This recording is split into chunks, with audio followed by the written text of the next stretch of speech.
नमस्कार, न्यूज के इकलौते फैमिली शो न्यूज की पाठशाला में आप सभी का स्वागत है। मैं हूं सुशांत सिन्हा। यह वो पाठशाला है जहां सबकी क्लास लगती है। खबर का हर चैप्टर इतने विस्तार से खुलता है कि आप उस खबर के मास्टर होकर निकलते हैं। और जैसा मैं आपको बार बार याद दिलाता हूं कि इस पाठशाला में खुद अकेले एडमिशन नहीं लेनी है, दूसरों को भी यहां लाना है और देश हित में उन्हें पाठशाला दिखानी है। लेकिन सबसे पहले रोज की तरह आपको बताता हूं कि पाठशाला में आपके लिए आज क्या क्या लेकर आया हूं। पीएम मोदी की रैली में बड़ा खेल, गुजरात चुनाव कैसे पलट गया, रैली में क्या खेल हुआ, आज इसके बारे में आपको बताऊंगा। वो चैप्टर जो बताएगा कि मोदी गुजरात में कितनी सीट जिता रहे हैं, क्योंकि नरेंद्र मोदी हर जगह दिख तो रहे हैं लेकिन सीट कितनी जिता रहे हैं, आज उसके बारे में बात होगी। गुजरात में पहले चरण की 89 सीटों में से कितनी सीट बीजेपी को आ रही है, क्योंकि बीजेपी दावा कर रही है कि सरकार तो वही बना रही है। आज इसका चैप्टर।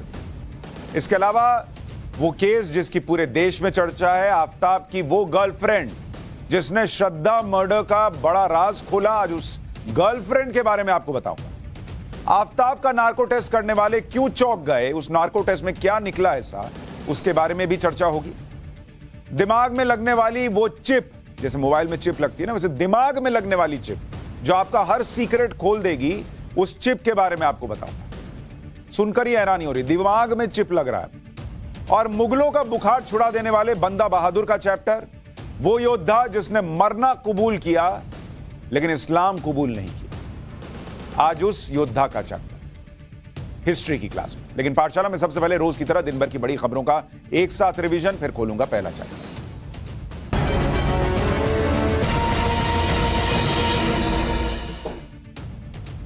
दिल्ली में एमसीडी चुनाव प्रचार चल रहा है और इस दौरान अरविंद केजरीवाल बीजेपी की राह पर चलते दिखाई दिए।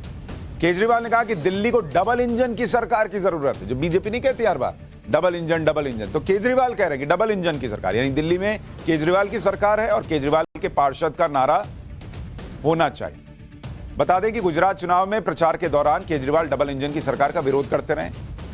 यहां कह रहे हैं डबल इंजन की होनी चाहिए कि भाई हमारी दिल्ली में सरकार है, हमारी एमसीडी में भी सत्ता होनी चाहिए।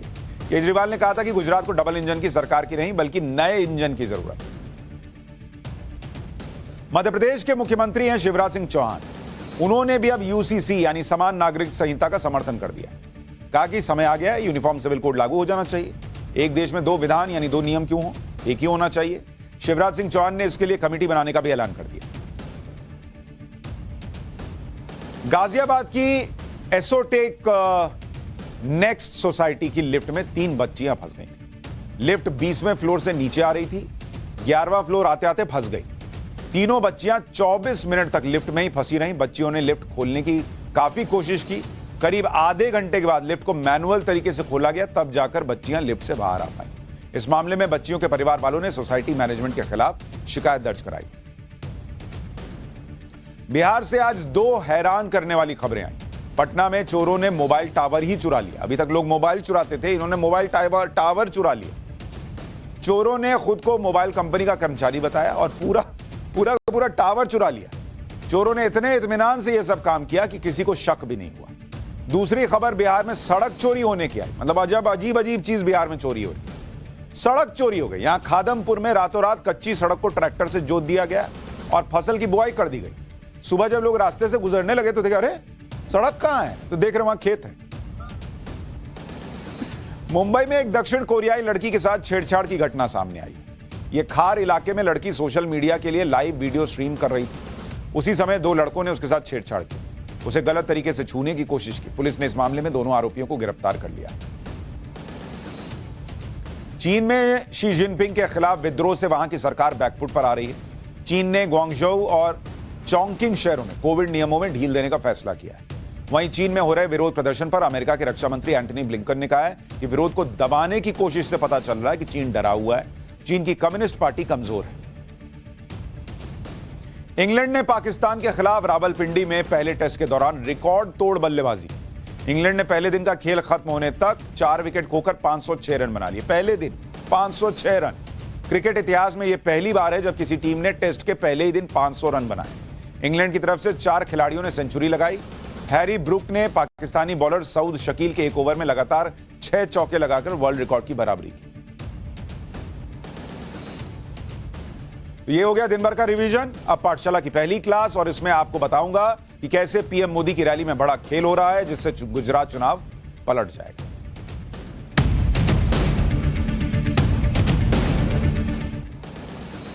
गुजरात के चुनाव की चर्चा देश भर में। गुजरात चुनाव में इस वक्त सिर्फ पीएम नरेंद्र मोदी की रैलियों और रोड शो की ही चर्चा हो रही है।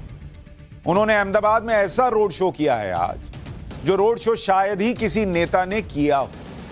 करीब 50 किलोमीटर का लंबा रोड शो वो कर रहे हैं, जो 16 विधानसभा सीटों को कवर करता है। और शाम 5 बजे के करीब ये रोड शो शुरू हुआ है। अभी आपसे चर्चा करते करते 9 बजने वाले हैं, 8:58 हो रहा है। मतलब 4 घंटे से ये रोड शो चल रहा है। नरेंद्र मोदी इस उम्र में भी आराम से गाड़ी में खड़े होकर 4 घंटे से लोगों का अभिवादन स्वीकार कर रहे हैं। 4 घंटे से लगातार कॉन्टिन्यूअस। इस रोड शो से पहले पीएम ने 3 रैलियां भी की थी।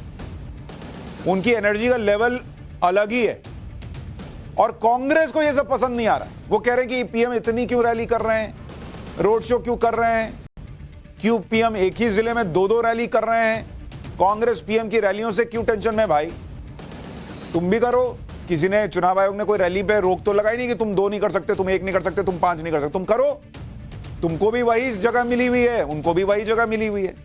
ये तो वो हो गया कि खुद पढ़ नहीं रहे हैं और दूसरे से कह रहे हैं अरे तुम टॉपर हो तो तुम पढ़ क्यों रहे हो, तुम एक ही बुक 2 बार क्यों पढ़ रहे हो, तुम रिवीजन भी क्यों कर ले रहे हो, इसका मतलब तुमको याद नहीं हुआ है। अरे भाई वो तो वैसे भी नंबर ला के दे रहा है, तुम फेल होते हो तो तुम ना ज्यादा पढ़ाई करो, दूसरा क्यों पढ़ रहा है, इसमें हल्ला कर रहे हैं। लेकिन क्यों पीएम की रैली में बड़ा खेल हो गया जिससे गुजरात चुनाव पलट रहा है, यह आपको आज मैं बताऊंगा। लेकिन उससे पहले गुजरात में आज जो पहले चरण की वोटिंग हुई है उसके बारे में थोड़ा सा आपको बता देता हूं, फिर आऊंगा पीएम की रैलियों में कैसे खेल होता है उसकी चर्चा करूंगा। पहले चरण में गुजरात, जहां पर आज फर्स्ट फेज की वोटिंग हुई है, इसमें कितनी सीट थी, 89 सीट थी, जो मैंने आपको उस दिन बताया था। कच्छ, सौराष्ट्र और दक्षिण गुजरात की 89 सीटें। इस पर वोटिंग आज कितनी हुई है, इस पर आज वोटिंग हुई है करीब करीब 60%, 60% वोट पड़े। अब कई बार जो शुरुआती एनालिसिस होता है उसमें जो वोट प्रतिशत होता है उससे अंदाजा लगाया जाता है कि वहां मूड क्या चल रहा है। तो अगर आप देखेंगे 2017 में कितनी वोटिंग हुई थी, 2017 में 68% वोट पड़े थे। और 2012 को आप देखिएगा तो 2012 में जो वोटिंग हुई थी गुजरात चुनाव के अंदर वो 71%। तो मोटे तौर पर यह माना जाता है कि अगर एंटी इनकम्बेंसी है, मतलब सत्ता विरोधी लहर चल रही, तो लोग बड़ी संख्या में बाहर आते हैं क्योंकि वो परिवर्तन चाहते हैं, और परिवर्तन चाहते हैं तो बड़ी संख्या में आकर वोट देते हैं। तो अगर परिवर्तन चाह रहे होते तो शायद यहां पर वोटिंग प्रतिशत जो पिछली बार 68% था, यह बढ़कर 72, 74, 75% होना चाहिए। 71 का 68 होना कोई बड़ी बात नहीं, नॉर्मल। लेकिन यहां 8% का ड्रॉप है, ये देख रहे हैं, 8% वोटिंग प्रतिशत गिर गया है, जिसका मतलब यह है, शुरुआती एनालिसिस में यह होता है कि सत्ता विरोधी लहर के संकेत नहीं दिख रहे। लोग बड़ी संख्या में उत्साह से बाहर निकलें, चलो बदल के आते हैं, घर नहीं बैठना है, तुम भी बाहर आओ, बदलना है कि नहीं बदलना, यह माहौल नहीं लग रहा, कम से कम वोटिंग प्रतिशत के आंकड़ों से। अब आपको प्रधानमंत्री नरेंद्र मोदी की रैलियों के बारे में बता दूं। गुजरात चुनाव के ऐलान से लेकर अभी तक, अगर आप देखेंगे, जब से गुजरात चुनाव का ऐलान हुआ तब से लेकर अभी तक पीएम मोदी की रैलियां जो वो कर रहे हैं, तो जब से डेट अनाउंस हुई तब से लेकर अभी तक 28 रैली प्रधानमंत्री नरेंद्र मोदी कर चुके हैं, 28 रैलीज। और इसमें जो फर्स्ट फेज की सीटें थी उनमें अगर आप देखेंगे तो फर्स्ट फेज के लिए उन्होंने करीब 14 रैली की है, और जो सीटें नरेंद्र मोदी ने कवर की हैं फर्स्ट फेज की, वो सीटें कितनी हैं जहां पर उनकी रैलियां होकर गुजरी हैं या हुई हैं, वो सीटें हैं 83 सीट। अब आप मेहनत देखिए इनकी। फर्स्ट फेज में वोटिंग हुई है 89 सीट पर, नरेंद्र मोदी ने 14 रैलियां करके उन 89 में से 83 सीट को कवर किया। मतलब पहला जो टेस्ट हो रहा है उसमें 4 किताब से अगर क्वेश्चन आना है तो नरेंद्र मोदी ने करीब करीब 3.25 किताबें पढ़ डाली। फिर लोग पूछते हैं उनको नंबर क्यों आता है। लेकिन ये जो रैलियां मैं आपको बता रहा हूं, इसमें क्या खेल होता है, आज उसका विश्लेषण करूंगा, आज आपको समझाऊंगा। लेकिन पहले यह समझिए कि नरेंद्र मोदी ने कैसे खुद को गुजरात चुनाव में एक तरह से झोंक दिया। वो गुजरात चुनाव ऐसे लड़ रहे हैं जिस तरह से वो गुजरात के सीएम रहते हुए चुनाव लड़ते, या फिर ऐसे कि जैसे गुजरात को चुनाव ना होकर लोकसभा चुनाव हो। पूरा चुनाव प्रधानमंत्री नरेंद्र मोदी ने अपना चुनाव बना दिया है। वहां सिर्फ नरेंद्र मोदी की चर्चा हो रही है, सीएम कौन, नहीं क्या, कौन फेस, खत्म बॉस। सिर्फ नरेंद्र मोदी, नरेंद्र मोदी, नरेंद्र मोदी अपने कंधों पर लेकर यह चुनाव लड़ रहे हैं। गुजरात का चुनाव प्रधानमंत्री नरेंद्र मोदी के लिए पर्सनल बैटल की तरह दिख रहा है, और यह रैलियों में उनके बयान से भी दिख रहा है। पीएम मोदी ने अपनी रैलियों में कहा है कि चुनाव 5 साल का नहीं है बॉस, अगले 25 साल की तकदीर तय करने वाला चुनाव है ये नरेंद्र मोदी कह रहे हैं लोगों से। गुजरात के लोगों ने कड़ी मेहनत से गुजरात बनाया, वो इसे किसी को नुकसान पहुंचाने नहीं देंगे। मतलब वो ये लोगों को याद दिला रहे हैं कि गुजरात जो बना है उसको दूसरा आएगा तो बर्बाद कर देगा। तो बॉस ये ध्यान रखिए कि आपको गुजरात को बर्बाद नहीं होने देना है। यानी वो ये लोगों को याद दिला रहे हैं कि आप ये गुजरात के लिए वोट करने जा रहे हैं। पीएम ने यह भी कहा कि जो लोग गुजरात को बदनाम करते हैं उन्हें जनता ने हमेशा बाहर का रास्ता दिखाया है। पीएम ने कहा कि गुजरात में नई पीढ़ी को पता ही नहीं कि गुजरात में कांग्रेस के राज में क्या होता था। 20 साल में गुजरात बहुत बदल गया। गुजरात और बीजेपी का नाता अटूट है। इस तरह से वो कम से कम एक तरह से आप कहिए कि याद दिला रहे हैं इस वक्त जो युवा वर्ग है उसको कि गुजरात में कैसे दंगे हुआ करते थे, कैसा कर्फ्यू लगा करता था। 2002 के जो दंगे हुए या उसके पहले जो गुजरात में दंगों का इतिहास था, वो अभी की जो युवा पीढ़ी है जो अब जाकर 2022 में वोट कर रही है उसने थोड़ा ही देखा है। भाई 18 साल की उम्र के बाद आप वोट कर रहे हैं, तो इसका मतलब जो लोग 18 साल के हुए हैं 2022 में वोट करने के लिए, वो तो 2004 में पैदा हुए होंगे, तो उन्होंने 2002 देखा ही नहीं है। उसके पहले क्या होता था देखा ही नहीं। तो नरेंद्र मोदी याद दिला रहे हैं कि भाई गुजरात में अब दंगे बंद हो गए, ये आपको पता नहीं है, अपने घर वालों से पूछिए। लेकिन ये सब कहते हुए वो पूरा चुनाव अपने कंधे पर लेकर चल रहा है। जब गुजरात के चुनाव का ऐलान हुआ था और इसके बाद पीएम ने वहां पर जो पहली रैली की थी, उसमें भी उन्होंने कहा था कि वो इस बार गुजरात में अपने सभी पुराने रिकॉर्ड तोड़ना चाहते हैं। पीएम ने कहा था कि भूपेंद्र पटेल का रिकॉर्ड मोदी के रिकॉर्ड से भी बड़ा होना चाहिए। अमूमन लोग क्या सोचते हैं कि रिकॉर्ड बुक में मेरा ही नाम रहे, किसी और का नाम नहीं आए। वो कह रहे हैं भूपेंद्र पटेल का रिकॉर्ड मेरे से बड़ा कीजिए। ये रिकॉर्ड बनाने के लिए वो काम करना चाहते हैं। उन्होंने पार्टी से भी कहा कि जितना संभव होगा उतना समय वो चुनाव प्रचार के लिए देंगे। प्रधानमंत्री नरेंद्र मोदी की लीडरशिप में ही गुजरात में बीजेपी ने बेस्ट परफॉर्मेंस यानी 2002 के चुनाव में दिया। अगर आप देखेंगे क्यों नरेंद्र मोदी कह रहे हैं कि मेरे से भी बेहतर जो मैंने किया था, अगर आप बीजेपी का बेस्ट परफॉर्मेंस आप देखें तो 2002 में था जब बीजेपी को 127 सीट आई थी। यह बीजेपी का मैक्सिमम रहा है, 127 सीट। यह नरेंद्र मोदी के रहते आया। अब नरेंद्र मोदी कह रहे हैं मुझे इससे ऊपर लेकर जाना है बीजेपी को वहां पर, यानी अपना रिकॉर्ड खुद तोड़ना है। और सबसे ज्यादा सीट का जो रिकॉर्ड है वो है 149 सीट का, और यह बीजेपी ने नहीं जीता था, यह जीता था कांग्रेस पार्टी ने 1985 के चुनाव गुजरात के अंदर। तो नरेंद्र मोदी चाहते हैं कि वो अपना रिकॉर्ड तो तोड़ ही दें, और संभव हो तो वो 149 सीट का जो रिकॉर्ड है कांग्रेस पार्टी का उसको भी तोड़ दें। लेकिन उसके लिए बीजेपी को 150 तक पहुंचना हो। वो संभव हो ना हो, लेकिन नरेंद्र मोदी 127 तो पार करना चाह रहे हैं। लेकिन 2017 के चुनाव में बीजेपी जैसे तैसे गुजरात जीती थी। 182 सीट है गुजरात में, और बीजेपी को कितनी आई थी? 99 सीट आई थी। अब नरेंद्र मोदी लक्ष्य रख रहे हैं 128 सीट का, मतलब उनको इस 99 में प्लस 29 चाहिए, 29 सीट और जोड़नी है। और ये 1999 सीट 1995 के बाद बीजेपी की सबसे कम seat. On an average BJP triple digit में जाती है, 100 सीट पाती थी।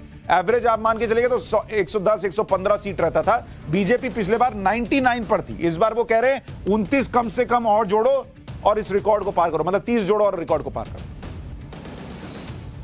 हालांकि 2017 के हालात और अब की स्थितियों में बहुत अंतर है। जिसे मैं आपको बता भी चुका हूं। फिर भी पीएम मोदी दूसरों के भरोसे नहीं रहना चाहते और उन्होंने खुद को गुजरात चुनाव में झोंका हुआ। 2017 के चुनाव से बीजेपी ने बहुत कुछ सीखा भी। जैसे 2017 में बीजेपी को शहरी इलाकों ने संभाल लिया था।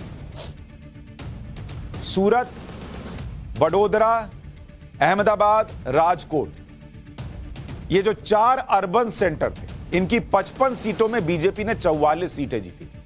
अगर ये अर्बन सेंटर में बीजेपी नहीं जीतती, 44 सीट नहीं आती, तो पिछली बार बीजेपी सरकार नहीं बना पाती। पीएम मोदी इन सभी अर्बन सेंटर में रैली कर चुके हैं।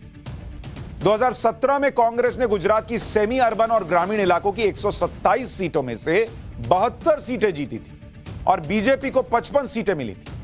पीएम मोदी गुजरात के ग्रामीण और आदिवासी इलाकों में कांग्रेस की ताकत को समझते हैं, इसलिए उन्होंने कार्यकर्ताओं से भी कहा है कि ओवर कॉन्फिडेंट मत हो। यह कहा जा रहा है कि बीजेपी जीत रही है, लेकिन इसका मतलब नहीं कि तुम मान ही लो कि यह जीत रही है। ओवर कॉन्फिडेंस में मत रहो। चुनाव से साल भर पहले बीजेपी ने तत्कालीन सीएम विजय रूपाणी और पूरी कैबिनेट को हटाया और नया सीएम बनाया। बीजेपी ने रूपाणी और दूसरे सीनियर नेताओं को टिकट भी नहीं दिया, जिससे लोगों को यह मैसेज न जाए कि अच्छा सिर्फ उस वक्त हटा दिया था और अब तो चुनाव आया तो टिकट दे दिया। 38 से ज्यादा विधायकों के टिकट काट दिए गए। कांग्रेस से आने वाले विधायकों में भी बीजेपी ने उन्हीं को टिकट दिया जिनकी जीत की दावेदारी बहुत मजबूत है। पिछली बार उन्हें सीधे उठाकर टिकट दे दिया था। यानी कुल मिलाकर पीएम मोदी ने इस बार गुजरात को बीजेपी के लिए केक वॉक बनाने की पूरी कोशिश की। फिर भी पीएम मोदी ने अगर खुद को झोंका है तो इसकी वजह है कि वो विपक्ष को कोई चांस नहीं देना चाहते। ये नहीं हो सकता ना भाई कि मैं टॉपर हूं, मेरे रिजल्ट आ जाते हैं, मैं फर्स्ट आ जाता हूं, मैं अब नहीं पढ़ूंगा, मैं बैठकर जो है पाठशाला खाली देखूं। ठीक है, पाठशाला देखो, लेकिन पढ़ना तो पड़ेगा। वैसे ही ठीक है, आपकी सीटें आ रही होंगी, ये आपको ना लग रहा है, ये तो एक फीडबैक है ना। कोई 100% तो बता नहीं सकता कि इतनी सीट आ रही है। तो नरेंद्र मोदी और बीजेपी का ये पैटर्न है, ये स्टाइल है। 1% रिस्क मत छोड़ो कि यहां से कुछ कमी रह गई, इसको कर लो भैया। पीएम गुजरात में इतनी मेहनत इसलिए भी कर रहे हैं क्योंकि पहली बात तो गुजरात उनका होम स्टेट है। दूसरी बात, गुजरात के नतीजों का असर आने वाले चुनावों पर पड़ेगा। अगले साल कर्नाटक में चुनाव है, राजस्थान में चुनाव है, मध्य प्रदेश, छत्तीसगढ़ जैसे अहम राज्यों में चुनाव है। बीजेपी अगर यहां हार गई तो वहां पर सीधे नैरेटिव सेट होगा कि मोदी अपने गढ़ में नहीं जीता पा रहे, तो यहां क्या जिताएंगे। तो एक मोमेंटम टूट जाएगा बीजेपी का। और फिर 2024 का लोकसभा चुनाव है, तो सब इंटरकनेक्टेड है। ऐसा नहीं है कि ये एक चुनाव है। बीजेपी इसको सबको इंटरकनेक्टेड देख रही है कि अभी कुछ राज्यों में भी चुनाव है, 2024 का भी चुनाव है और गुजरात का मैसेज बहुत इंपॉर्टेंट है। कांग्रेस के अध्यक्ष मल्लिकार्जुन खड़गे ने कहा, अरे पीएम तो गली गली घूम रहे हैं, अगर सब अच्छा है तो हर सीट पर 2-2 रैली क्यों कर रहे हैं। एक प्रधानमंत्री वोट के लिए 50 किलोमीटर का रोड शो कर रहे हैं, तो सोचिए क्या हालत है। लेकिन पीएम ने इसका जवाब बहुत पहले ही दे दिया था। पीएम मोदी ने गुजरात की एक रैली में कहा था कि लोग उनसे पूछते हैं कि वो क्यों इतनी मेहनत कर रहे हैं जब सब बता रहे हैं कि बीजेपी को बड़ी जीत मिलने वाली है। इस पर वो लोगों को बताते हैं कि आपका कहना सही है, गुजरात के लोगों ने मन बना लिया है, लेकिन लोकतंत्र में ये उनकी जिम्मेदारी है कि लोगों के पास जाएं और काम का हिसाब किताब और वोट के तौर पर आशीर्वाद मांगे। वो लोगों के सेवक हैं। 22 साल हो गए और उन्होंने आराम नहीं किया। जब तक वो सेवा कर सकेंगे तब तक करेंगे। मतलब वो ये कह रहे हैं कि सिर्फ चुनाव जीतने के लिए नहीं है। ये नहीं कि चलो जीत रहे हैं तो अब तुम्हारे घर नहीं आएंगे। वो कह रहे हैं भाई जीत रहे हैं, हार रहे हैं, लेकिन जो वोट दे रहा है उसको ये लगना तो चाहिए कि भाई जीत भी रहे थे तो भी ये आदमी मेरे पास आया। ये चुनाव में मैसेजिंग होती है और पार्टियां इसको समझ ही नहीं रही हैं। एक भाई साहब अपना तपस्या कर रहे हैं दूसरे जगह।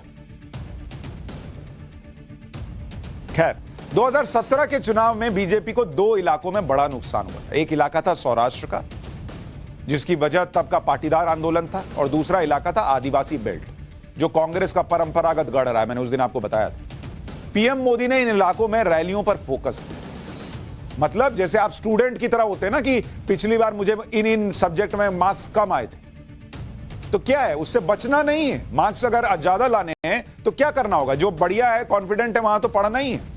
जिसमें सब्जेक्ट में कम आए वहां ना फोकस करना है। यही नरेंद्र मोदी कर रहे हैं, स्टूडेंट की तरह, पॉलिटिक्स के स्टूडेंट की तरह काम कर रहे हैं। जहां पिछली बार बीजेपी हारी थी वहां फोकस ज्यादा रखा।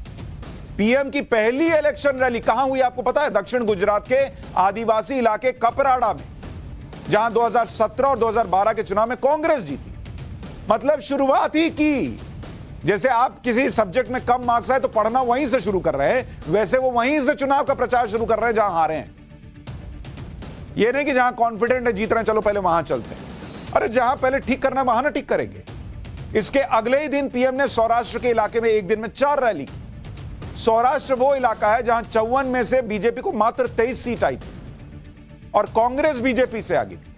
अब तक पीएम मोदी की रैलियों का फोकस उन 40 से ज्यादा सीटों पर रहा जिन्हें 2017 के चुनाव में बीजेपी हार गई थी। लेकिन यह सब सुनने के बाद अब आपको यह बताने का वक्त है कि पीएम मोदी की रैलियों में ऐसा क्या खेल होता है जिससे चुनाव पलट जाता है। पीएम मोदी की रैलियों में ऐसा क्या खेल हो रहा है कि गुजरात के नतीजे पलटेंगे पिछली बार के मुकाबले। इसका लोग अंदेशा कर रहे हैं। पीएम की रैलियों से जिस खेल की बात मैं कर रहा था अब उसे आपको समझाता हूं। अभी गुजरात में पहले चरण में पीएम मोदी ने 14 रैली से 83 सीटों को कवर किया। जो मैंने आपको अभी बताया था, ये कोने में रखिए, 14 रैली और 83 सीट ये नरेंद्र मोदी ने कवर की है फर्स्ट फेज में गुजरात में। ये इंपॉर्टेंट आंकड़ा, इसको रखिए। इससे आपको जो मैं कह रहा था कि नरेंद्र मोदी कितनी सीट जिताएंगे क्या है वो आपको समझना चाहिए। देखिए, प्रधानमंत्री नरेंद्र मोदी ने अपने ऊपर जिम्मेदारी ले ली तो ऐसा नहीं कि वो बैठ गए और बोला कि अच्छा तुम यहां जाओ तुम वहां जाओ। वो खुद लीड कर रहे हैं, वो खुद रैलियों पर रैलियां कर रहे हैं। क्यों कर रहे हो? क्योंकि उनकी रैलियों से जो वो कनेक्ट बनाते हैं, जो वो चुनाव का मैसेज तैयार करते हैं, वो चुनाव की जो जमीन तैयार करते हैं, वो बीजेपी को जीत दिलाती है। और ये मैं आपको आंकड़ों के आधार पर कह रहा हूं। नरेंद्र मोदी का, पीएम मोदी का स्ट्राइक रेट देखिए। अब आप कहेंगे वो क्रिकेट तो खेल नहीं रहे तो ये स्ट्राइक रेट कहां से आया भाई? स्ट्राइक रेट मतलब प्रधानमंत्री मोदी जितनी रैलियां करते हैं, जितनी सीटों को कवर करते हैं, उनमें से कितनी जिता पाते हैं। जहां जहां वो गए उनमें से कितनी सीटें बीजेपी जीतती है, तभी तो स्ट्राइक रेट है ना भाई। घूम आए सीट ही नहीं आए फिर क्या फायदा? तो 2019 का अगर आप लोकसभा चुनाव देखेंगे, एलएस लोकसभा चुनाव, पीएम मोदी ने 142 सीट पर रैलियां की, 142 सीट। इसमें से बीजेपी जीती 114 सीट, बीजेपी जीत गई। इसलिए 2019 के लोकसभा चुनाव में नरेंद्र मोदी का स्ट्राइक रेट अगर आप कहिएगा, जो आप क्रिकेट में देखते हैं स्ट्राइक रेट एसआर, वो है 81.4%। यानी अगर वो 100 सीटों पर चुनाव प्रचार करने गए तो उसमें से 81 सीट बीजेपी ने जीती। इतना हाई स्ट्राइक रेट है उनका, नरेंद्र मोदी का। 2022 का यूपी इलेक्शन देखिए, यूपी चुनाव, इसमें नरेंद्र मोदी ने 24 वर्चुअल रैली की, 6 रैलियां की, 1 रोड शो किया। इस प्रचार के दायरे में करीब 200 सीटें आई, यानी 200 सीट पर प्रचार किया। और इस 200 सीट में से बीजेपी कितनी जीती आपको पता है? बीजेपी जीती इसमें से 180 सीट बीजेपी जीत गई, 180। यानी स्ट्राइक रेट अगर आप देखने जाइएगा नरेंद्र मोदी का यूपी चुनाव में तो वो है 90% का, ह्यूज है। 100 पे प्रचार, 90 जिता रहे हैं, ऐसा स्ट्राइक रेट शायद ही देश में किसी नेता का। और इसलिए मैं कह रहा हूं उनकी रैलियों में खेल हो जाता है। जो वो कनेक्ट स्थापित करते हैं, जो बातें करते हैं, जो मुद्दे रखते हैं, वो पूरा चुनाव पलट देता है भाई। 90% का स्ट्राइक रेट, 81% का स्ट्राइक रेट, कौन नेता है आज की डेट में? आपको 2017 का यूपी इलेक्शन दिखाता हूं। यूपी 2022 की बात, इसमें 23 रैली की थी, 2 रोड शो किया था, 118 सीट कवर की थी। और इसमें से जीते कितने पर आपको पता है? 99 पर जीते। 118 में से 99 जीते। यानी स्ट्राइक रेट अगर आप देखिएगा नरेंद्र मोदी का तो यह स्ट्राइक रेट था 84%। 2017 विधानसभा चुनाव यूपी का बता रहा हूं, 84% स्ट्राइक रेट। अगले चुनाव में और बढ़ाकर 90% पर ले गए। यह है नरेंद्र मोदी की रैलियों में होने वाला खेल। और यह सिर्फ ऐसा नहीं है कि वो जहां पर जीत रहे हैं वहीं पर प्रचार कर रहे हैं। देखिए, जहां पर वो सत्ता में है वहां तो उनका स्ट्राइक रेट आसमान छूने लगता है। अगर वो लोकसभा में सत्ता में है, 2019 में भी स्ट्राइक रेट जबरदस्त है जो मैं आपको दिखा रहा हूं, 81%।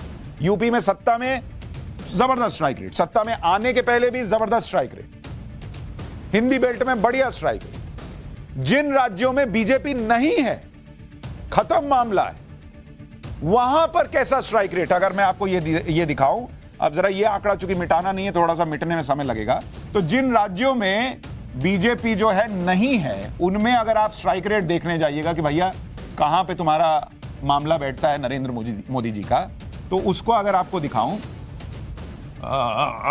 मिटो तो बंगाल के चुनाव में अगर आप देखेंगे नरेंद्र मोदी का स्ट्राइक, बीजेपी बंगाल में कभी नहीं थी, कहीं नहीं थी। बीजेपी का खुद का पार्टी का स्ट्राइक रेट, बीजेपी जितने सीट पर लड़ी और कितनी जीती, तो बीजेपी का 294 सीट पर लड़ने पर 77 सीट जीतना, मतलब बीजेपी का स्ट्राइक रेट है 26%। और पीएम मोदी का जो स्ट्राइक रेट है वो है 45%। मतलब जहां पार्टी नहीं है वहां भी नरेंद्र मोदी जाकर 45% सीटें जिता रहे हैं जहां वो रैली कर रहे हैं। 33 सीटों पर रैली की थी, 15 पर बीजेपी को जीत मिली थी, 45% का स्ट्राइक रेट। बिहार का आपको एग्जांपल बताता हूं, 2015 में जब बीजेपी वहां पर हारी थी, उसमें भी आप देखिए, वहां पर बीजेपी का स्ट्राइक रेट है 33% और मोदी जी का स्ट्राइक रेट है 45%, मतलब पार्टी से आगे चलते हैं। और यह तब है जब बीजेपी के खिलाफ पूरा कुनबा विपक्ष का एकजुट हो गया, तब भी नरेंद्र मोदी 45% जिता रहे। तो गुजरात में तो वो गुजरात के बेटे हैं, गुजरात में तो उनका ट्रैक रिकॉर्ड है, गुजरात में तो उन्होंने सब कंधे पर ले रखा है। और इसलिए जो मैंने आपसे कहा था कि नरेंद्र मोदी कितनी सीटें जिता रहे हैं, अगर 80-90% का उनका स्ट्राइक रेट है तो आप अंदाजा लगा लीजिए, 70% पे भी मान के चलिएगा, तो भी पिछले बार से आंकड़ा बढ़ता हुआ दिखता है। अब क्या होगा वो आगे बताऊंगा, लेकिन नरेंद्र मोदी अपनी रैलियों से खेल तो कर देते हैं। ये उनकी जो कनेक्शन की शैली है और जो कनेक्शन का तरीका है, उसकी वजह से होता है। पाठशाला में अब श्रद्धा मर्डर केस का वो चैप्टर जिसमें आपको बताऊंगा कि आफ्ताब का नार्को टेस्ट करने वाले क्यों चौंक गए और आफ्ताब की वो गर्लफ्रेंड जिसने बड़ा राज खोला।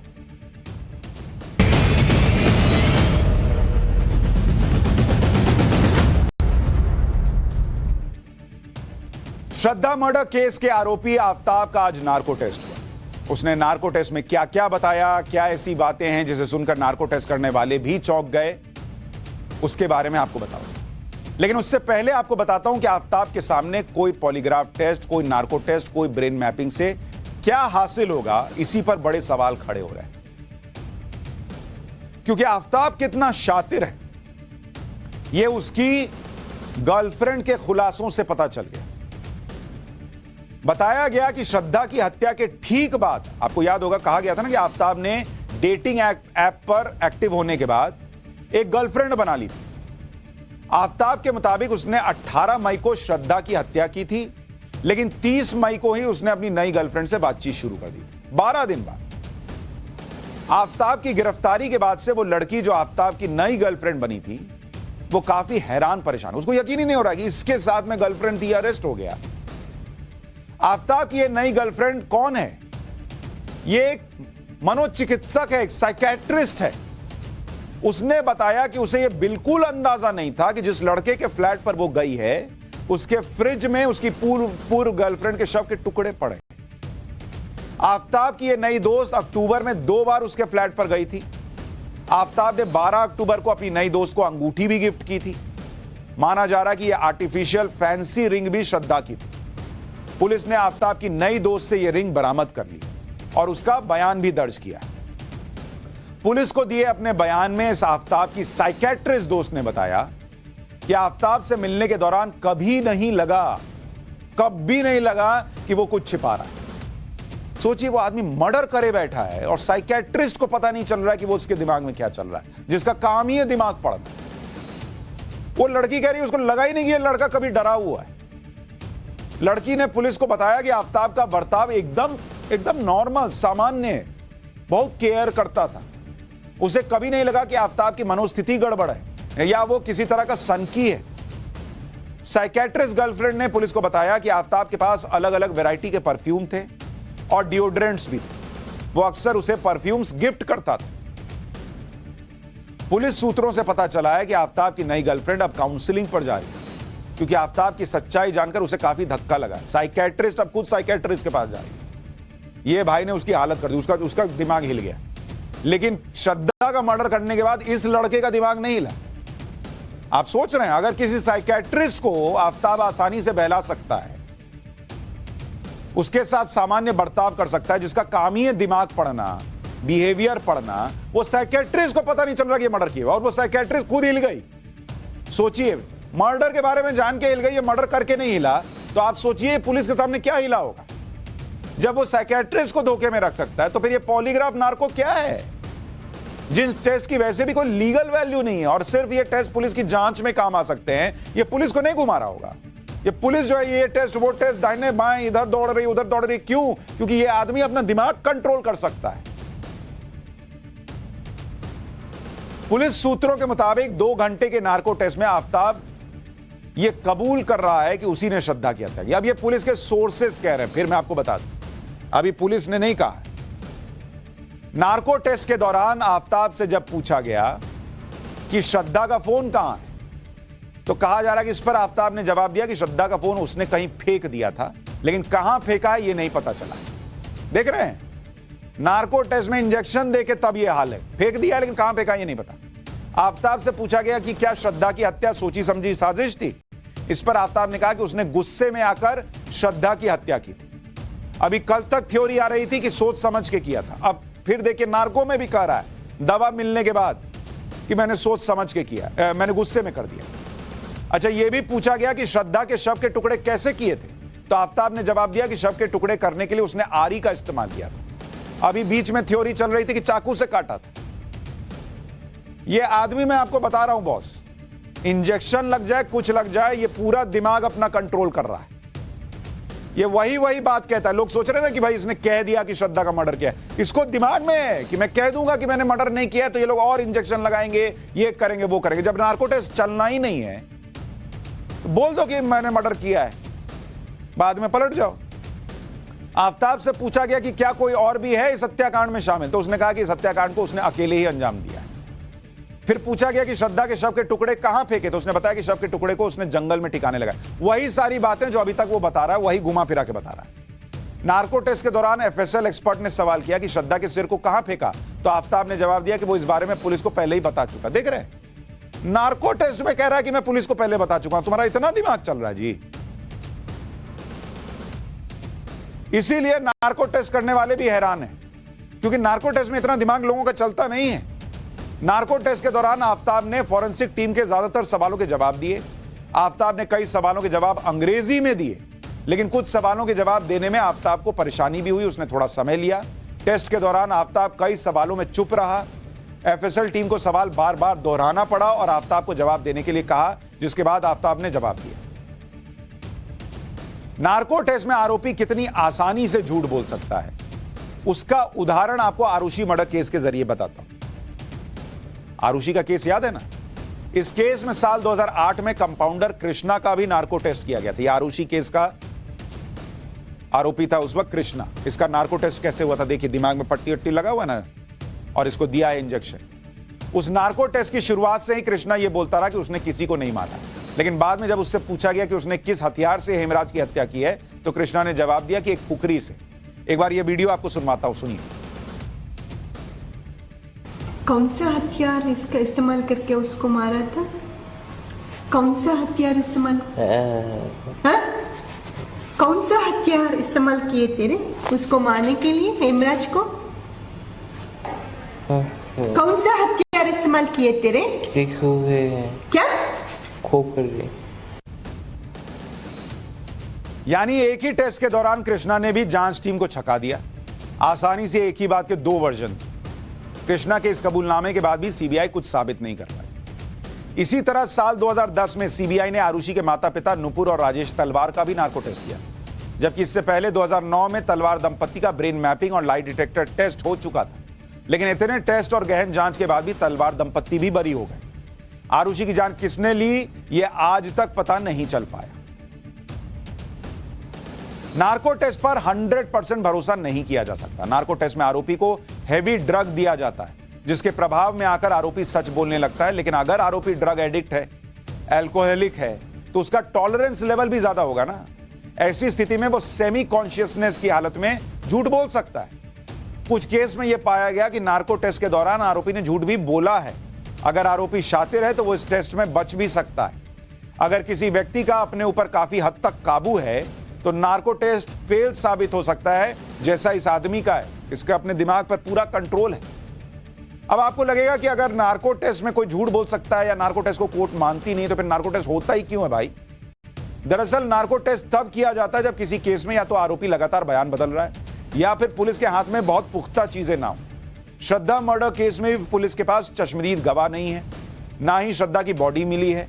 इसलिए पुलिस पॉलीग्राफ टेस्ट कर रही है, कभी कभी नार्को टेस्ट कर रही है कि कुछ पता चले। पुलिस भी जानती है कि नार्को टेस्ट में कबूले गुनाह के दम पर आफ्ताब को सजा नहीं हो सकती, लेकिन नार्को टेस्ट के जरिए आफ्ताब से जो जानकारी पुलिस को मिली है उसके आधार पर पुलिस आगे की कार्रवाई कर सकती है। यानी नार्को टेस्ट से पुलिस को नए सुराग मिल सकते हैं। उदाहरण के लिए, नार्को टेस्ट में आफ्ताब ने हथियार और श्रद्धा के मोबाइल के बारे में बताया तो पुलिस उस लोकेशन पर सर्च कर सकती है जिसका जिक्र आफ्ताब ने किया। इसी वजह से पुलिस शायद एक बार फिर सर्च ऑपरेशन चला सकती है, बशर्ते कि इसने सही बताया। श्रद्धा मर्डर केस में पुलिस को अभी बहुत मेहनत करनी है, हर पहलू की बारीकी से जांच करनी है और सबसे बड़ी चुनौती यह है कि कोर्ट में यह कैसे साबित किया जाए कि श्रद्धा का मर्डर आफ्ताब ने किया। ऐसा पहली बार नहीं है कि जब पुलिस को किसी मर्डर केस को सुलझाने में इतने पापड़ बेलने पड़ रहे हैं। ऐसे कई केस हैं जिन्होंने पुलिस को पानी पिलाया है। जैसे 1999 में पहली बार सीरियल महिला किलर के नाम से कुख्यात केडी केम्पम्मा नाम सामने आया था। यह मंदिर के प्रसाद में साइनाइड जहर खिलाकर महिलाओं की हत्या करती थी। हत्या के इस तरीके की वजह से इसे साइनाइड मल्लिका नाम दिया गया। केडी केम्पम्मा बेंगलुरु के एक मंदिर में पूजा पाठ करती थी। वहां आने वाली अमीर महिलाओं से मिलती जुलती थी, उनके दुखों के बारे में पूछती थी। ये उन्हें भगवान के चमत्कार की कहानियां सुनाती और उन्हें अपने झांसे में लेकर उनके कष्टों को दूर करने की बात करती। इसके लिए यह खास अनुष्ठान के लिए महिलाओं को सुनसान जगह पर बुलाती, फिर प्रसाद में साइनाइड मिलाती और महिला को दे देती। इसके बाद यह साइनाइड किलर महिला की लाश से सारे गहने और पैसे छीनकर वहां से फरार हो जाती। केडी केम्पम्मा ने 6 महिलाओं की हत्या की, लेकिन इस केस को सुलझाने में पुलिस को 8 साल लगे। 8 साल। 2007 में केडी केम्पम्मा गिरफ्तार हुई और 2010 में उम्र कैद की उसे सजा मिली। इसी तरह 1960 के दशक में मुंबई में साइको किलर के नाम से कुख्यात रमन राघव केस है। रमन राघव फुटपाथ पर सोने वाले गरीब मजदूरों की हत्या करता था। रमन राघव के पुराने पुलिस रिकॉर्ड में ज्यादा जानकारी थी। यह हत्यारा लोगों के सिर पर भारी चीज से वार करके हत्या कर देता था। करीब 8 साल में रमन को अरेस्ट किया गया और इस दौरान उसने 40 लोगों की हत्या की। इसे भी उम्र कैद की सजा मिली, लेकिन किडनी की बीमारी की वजह से 1995 में रमन की मौत हुई। इसी तरह का एक केस और बताता हूं। 2004 में पंजाब में दरबारा सिंह के नाम से सीरियल किलर था। इस आदमी ने 17 बच्चों की हत्या की। हत्या करने के लिए यह बच्चों को टॉफी और मिठाई का लालच देकर अपने पास बुलाता और मार देता था। इसे पकड़ने में भी पुलिस को करीब 2 साल लग गए। 2018 में जेल में सजा के दौरान उसकी भी मौत हो गई। यानी आफ्ताब पकड़ में आ गया है, लेकिन यह केस सॉल्व ही हो जाए और जल्दी सॉल्व हो जाए, इसकी कोई गारंटी नहीं। और जितना वो शातिर है, जब उसकी साइकेट्रिस्ट गर्लफ्रेंड नहीं पकड़ पाई भाई कि किसी को मारे बैठा है यार, इतना दिमाग को कंट्रोल करके शांत रहने वाला, वो पुलिस को भी घुमा ही रहा है। अब पुलिस कब प्रेस कॉन्फ्रेंस करेगी, कब सच सामने आएगा, भगवान का। लेकिन यह केस पुलिस के लिए आसान तो नहीं है इतना 100%। आफ्ताब का दिमाग पुलिस के लिए पढ़ना मुश्किल हो रहा है। लेकिन सोचिए कोई चिप होती जो आफ्ताब के दिमाग में लगी होती और पढ़ लेते। अब आप कहेंगे चिप कहां से आएगी? बॉस, चिप आ रही है। पाठशाला में दिमाग में लगने वाली उस चिप का चैप्टर जो आपका हर सीक्रेट खोल देगा।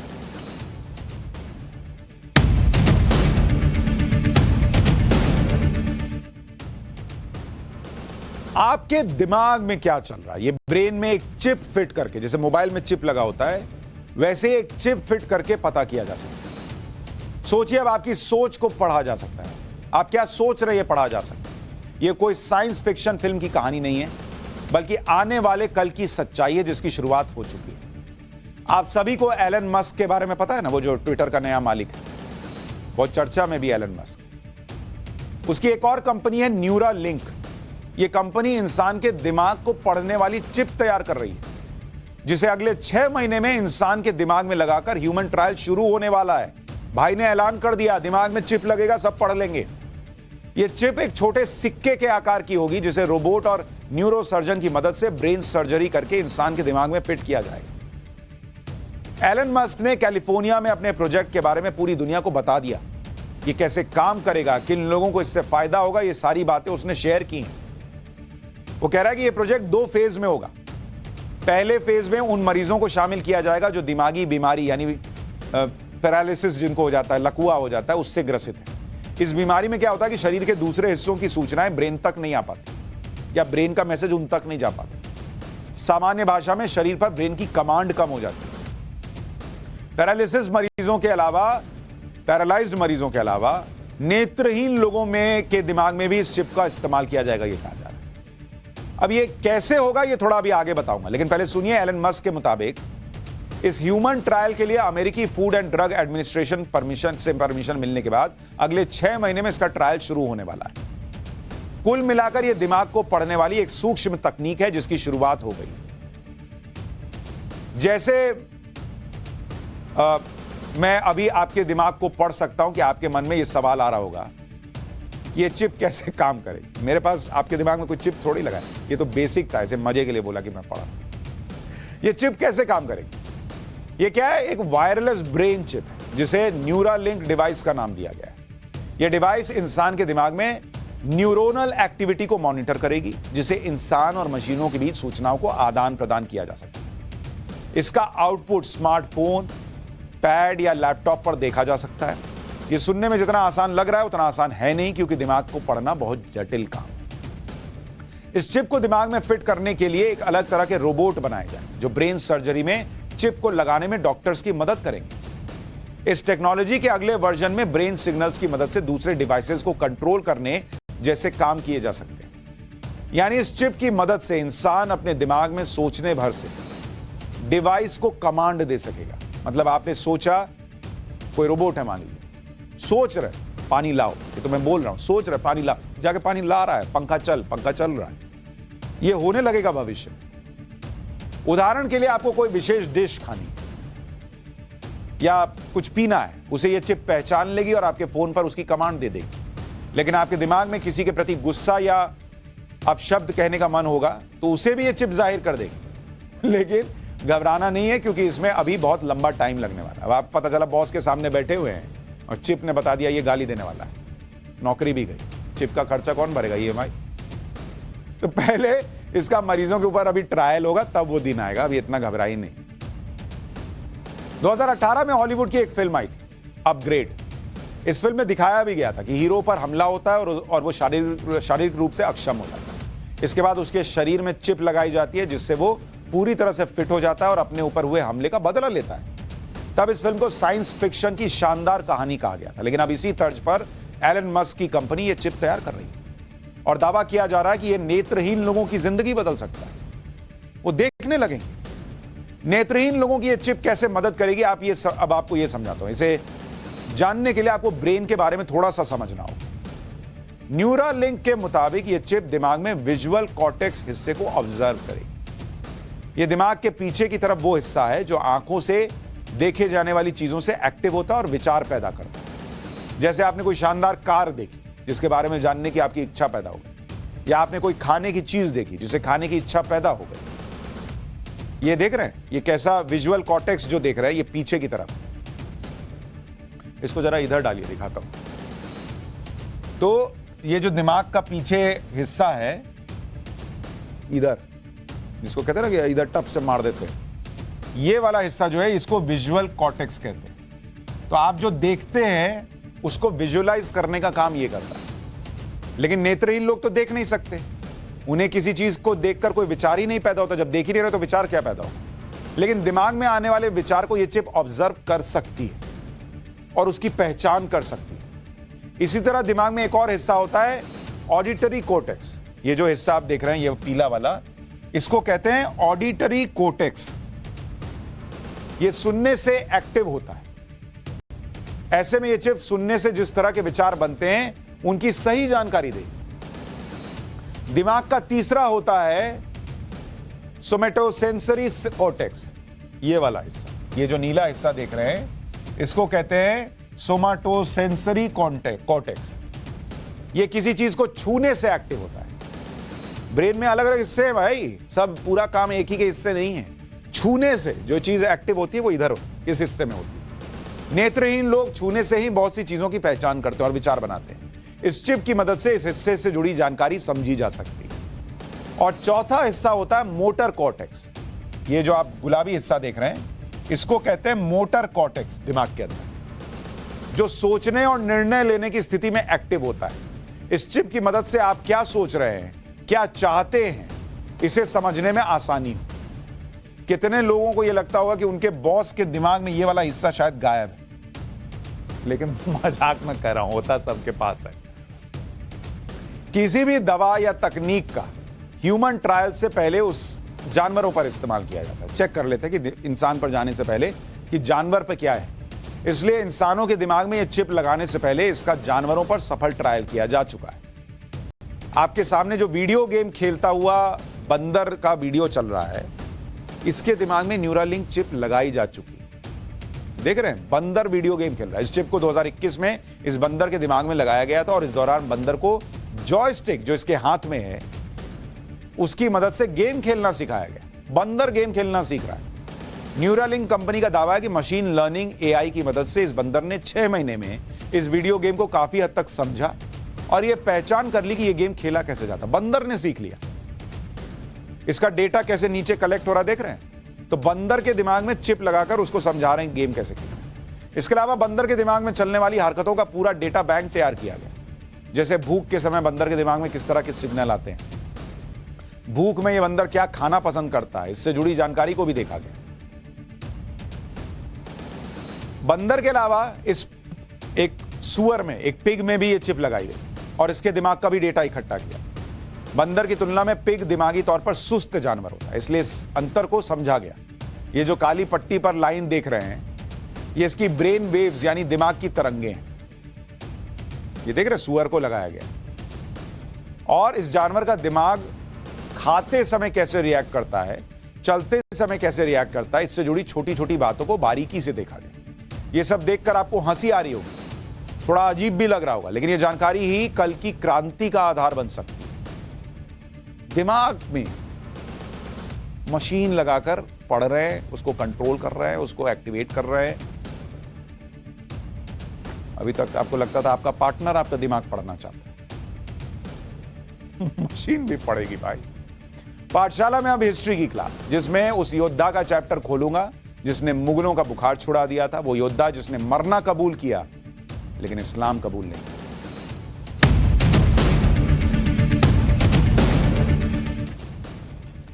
भारत का इतिहास सिर्फ गुलामी का इतिहास नहीं है, यह योद्धाओं का इतिहास भी है, यह वीरता का इतिहास है, यह बलिदान का इतिहास है। हमें मुगलों के गुणगान और अंग्रेजों की गुलामी के बारे में ही बताया जाता रहा, लेकिन आज मैं आपको ऐसे योद्धा के बारे में बताऊंगा जिसने मुगलों के पसीने छुड़ा दिए। भारत के इतिहास के इस योद्धा का नाम है बाबा बंदा सिंह बहादुर। आप में से बहुत सारे लोग शायद नहीं जानते, लेकिन आज आपको बाबा बंदा सिंह बहादुर के बारे में जानना चाहिए, जैसे मैंने आपको चोल राजाओं के बारे में बताया। जो बाबा बंदा सिंह बहादुर थे वो कम उम्र में घर बार छोड़कर बैरागी हो गए थे, लेकिन अपने गुरु के एक आदेश पर बैराग छोड़कर हथियार उठा लिया और उस दौर में मुगलों के पसीने छुड़ाते हुए एक राज्य की स्थापना कर दी। पाठशाला में मैं आपको बंदा बहादुर सिंह के बैरागी से योद्धा बनने के सफर के बारे में आज बताने वाला हूं। बंदा सिंह बहादुर कश्मीर के राजौरी में एक राजपूत परिवार से संबंध रखते थे। उनके बचपन का नाम लक्ष्मण देव था। वो घुड़सवारी और शिकार करने में माहिर थे। बताया जाता है कि एक दिन बंदा बहादुर शिकार के लिए जंगल में गए और एक हिरनी को तीर मारा। हिरनी की मौत हो गई। बंदा बहादुर उसके पास पहुंचे तो देखा कि वो हिरनी गर्भवती थी। यह देखकर उन्हें बहुत दुख हुआ और दुनिया से उनका मोहभंग हो गया। उन्होंने घर परिवार का ही त्याग कर दिया और बैराग अपना लिया और अपना नाम माधो दास रख लिया। इसी के बाद उनका एक नाम माधो दास बैरागी भी पड़ गया। बंदा बहादुर अब माधोदास बनकर साधु के वेश में भटक रहे। जीवन का सार और सत्य की खोज में बंदा बहादुर नासिक पहुंचे। नासिक में माधोदास बाबा औगड़नाथ के आश्रम में पहुंचे और उनके शिष्य बने। इसके बाद माधोदास 1691 में महाराष्ट्र के नांदेड़ पहुंचे और वहां आश्रम बनाकर रहने लगे। यानी सिर्फ 21 साल की उम्र में बंदा बहादुर मोह माया छोड़कर सन्यासी की तरह आश्रम में रहने लगे थे। महाराष्ट्र के नांदेड़ के आश्रम में रहते रहते बंदा बहादुर की ख्याति चारों तरफ फैलने लगी। 17 साल इस आश्रम में रहने के बाद कुछ ऐसा हुआ जिसके बाद माधोदास की जिंदगी बदल गई। 1708 में सिखों के 10वें गुरु गुरु गोविंद सिंह नांदेड़ में बंदा बहादुर के आश्रम में पहुंचे और उनसे सन्यासी जीवन त्यागने के लिए कहा। गुरु गोविंद सिंह ने बंदा बहादुर को खालसा पंथ अपनाने के लिए कहा और नया गुरबख्श सिंह दिया नाम। अब माधोदास से बंदा बहादुर का नाम हो गया गुरबख्श सिंह। गुरु गोविंद सिंह ने गुरबख्श सिंह को पंजाब में मुगलों के खिलाफ सिखों का नेतृत्व करने के लिए कहा कि मुगलों के खिलाफ लड़ो जाकर। इस समय तक बंदा बहादुर की उम्र 38 साल की हो चुकी थी। औरंगजेब की मौत के बाद दिल्ली की गद्दी पर मुगल बादशाह बहादुर शाह बैठा था। इतिहासकार जेएस गरेवाल ने अपनी किताब सिख्स फॉर पंजाब में लिखा है कि गुरु गोविंद सिंह ने बंदा बहादुर को एक दोधारी तलवार दी, 5 तीर दिए और 3 साथी दिए। सरहिंद पर कब्जा करने और मुगल सूबेदार वजीर खान का वध करने का आदेश दिया। बस इतना ही दिया और कहा कि जाओ मार दो। गुरु गोविंद सिंह के आदेश पर बंदा बहादुर ने नांदेड़ से पंजाब की तरफ कूच किया। लेकिन फिर क्या हुआ? पंजाब की तरफ बढ़ते हुए बंदा बहादुर की ताकत और बहादुरी से मुगल बादशाह बहादुर शाह अनजान था। उस वक्त बहादुर शाह दक्षिण भारत में विद्रोह को कुचलने में लगा हुआ था। अच्छा, नीचे लिखते रहिए, क्या स्टोरी बता रहे हैं वो लिखते रहिए। साल 1709 में बंदा बहादुर पंजाब में सतलज नदी के किनारे पहुंचे। बंदा बहादुर ने यहां के किसानों को अपनी सेना में भर्ती करना शुरू किया। इसी दौरान कैथल में बंदा बहादुर ने दिल्ली भेजे जाने वाले मुगल खजाने को भी लूट लिया और उसे सैनिकों में बंटवा दिया। इसके बाद बंदा बहादुर की सेना बढ़ने लगी। इतिहासकार हरिराम गुप्ता ने अपनी किताब later Mughal history of Punjab में लिखा है कि सिर्फ 3 महीनों में ही बंदा बहादुर की सेना में 8,000 सैनिक और 5,000 घोड़े शामिल हो गए। सैनिकों की संख्या बाद में बढ़कर 19,000 तक पहुंच गई। अपनी सेना के साथ बंदा बहादुर सरहिंद के कस्बे समाना पहुंचे और वहां मुगल सूबेदार पर हमला किया। बंदा बहादुर की सेना ने समाना में लगभग 10,000 मुगल सैनिकों को मार डाला। 10,000 मुगल सैनिकों को मार दिया, पूरे कस्बे को तबाह कर दिया और बड़े बड़े लोगों को लूट लिया गया। समाना पर हमला करने का एक बड़ा कारण था जिसके बारे में इतिहासकार हरिराम गुप्ता ने अपनी किताब later Mughal history of Punjab में लिखा है कि समाना में मुगल सूबेदार वजीर खान रहता था। अब यह वजीर खान कौन है? यह वजीर खान वो है जिसने 34 साल पहले गुरु तेग बहादुर सिंह का कत्ल किया था और गुरु गोविंद सिंह के पुत्रों को दीवार में चुनवा दिया था। बंदा बहादुर ने अपने गुरुओं पर अत्याचार करने वाले वजीर खान के शहर को तबाह कर दिया, मतलब अपने गुरुओं का बदला लिया। बंदा बहादुर ने गुरु गोविंद सिंह के आदेश के मुताबिक समाना कस्बे को तबाह कर दिया, लेकिन मुगल सूबेदार वजीर खान अभी जिंदा था और बंदा बहादुर उसको मारकर अपने गुरु का बदला पूरा करना चाहते थे। मई 1710 में बंदा बहादुर ने सेना के साथ सरहिंद पर हमला किया। बंदा बहादुर की फौज में लगभग 35,000 सैनिक थे। सरहिंद से लगभग 34 किलोमीटर दूर छप्पड़ चिड़ी नाम की जगह पर युद्ध हुआ, जिसमें बंदा बहादुर की सेना ने मुगल सेना को बुरी तरह से हराया।